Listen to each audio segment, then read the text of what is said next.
Okay, so you're here because you want to really get into the nitty-gritty, right? Like some of the more interesting stuff that's been floating around since the 2024 election. Exactly. And there's been so much discussion, like trying to make sense of it all.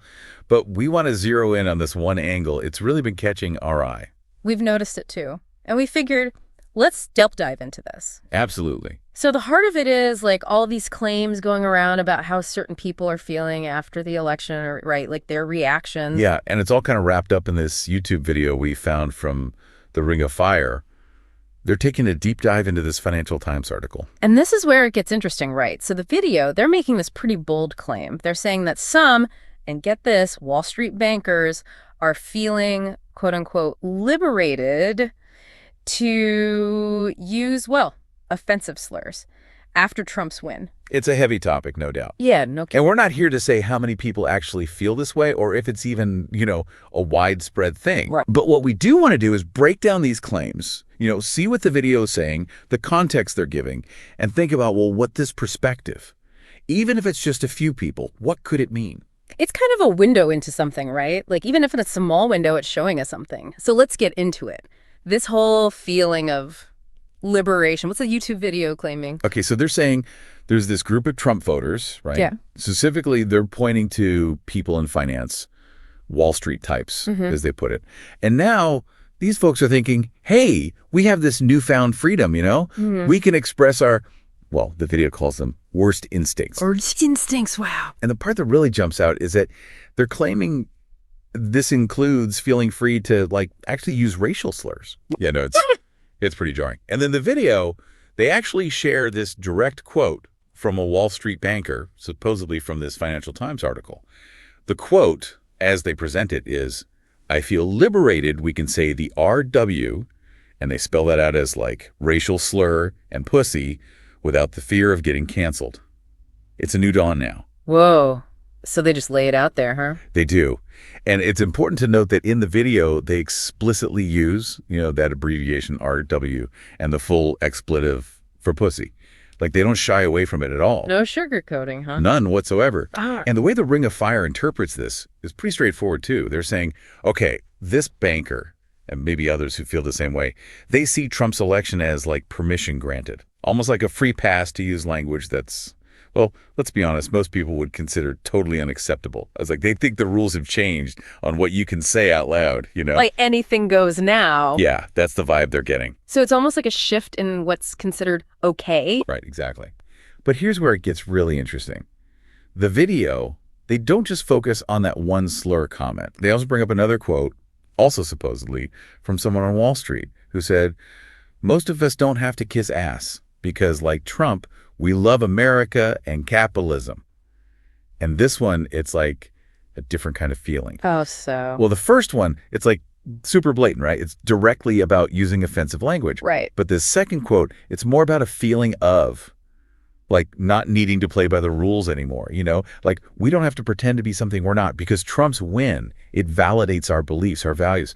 So they're saying they feel free from having to conform to those expectations, a sense of we could just be ourselves now. That's fascinating. So both quotes point to a change, right? But in different ways. One's about language and the other's about behavior and fitting in. Exactly. And this is what brings the YouTube host to bring up Hillary Clinton's "remember deplorables" comment from way back in the 2016 election. Yeah. That one's hard to forget. Right. It was a big deal.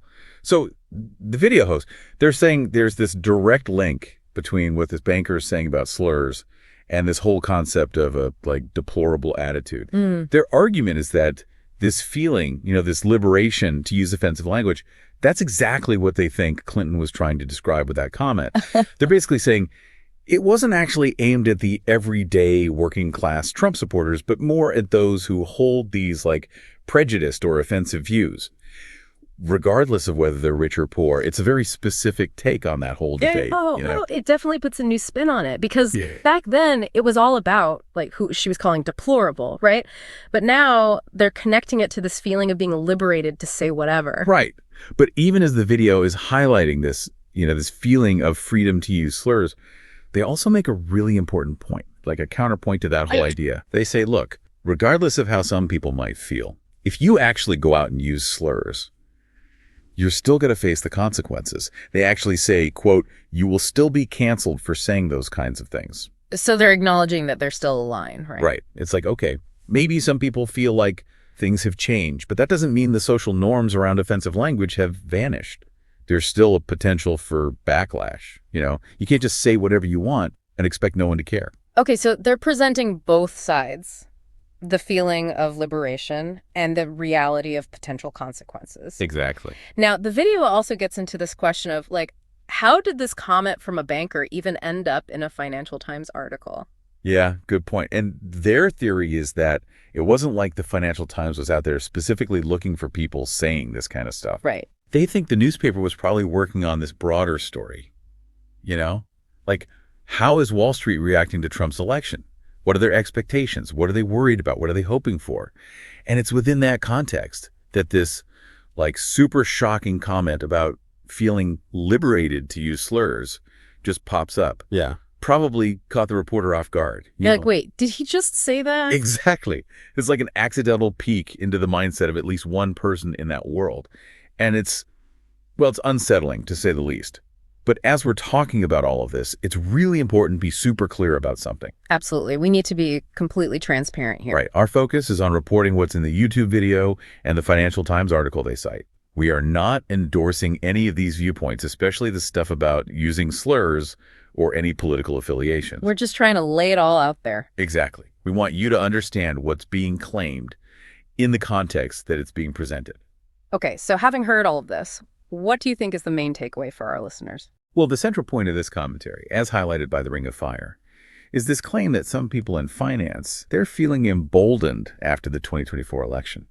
And according to the Financial Times article they cite, at least one banker is expressing this sense of liberation in using, well, let's just call it offensive language, which, before they might have held back on. And just to be super clear, this is just what's being reported in these sources, right? We're not saying this is a universal truth or anything. It's a specific perspective within a specific context. 100%.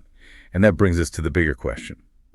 Regardless of how widespread these feelings are, the fact that they're being talked about, reported on, what does that tell us about where we are as a society, socially and politically? What does it mean if people feel liberated to use language that's generally been condemned? And what does it say about how election results can impact social norms and how we act? Yeah, that's the thing, right? It makes you think. Yeah. It really does. There's a lot to unpack here. Yeah.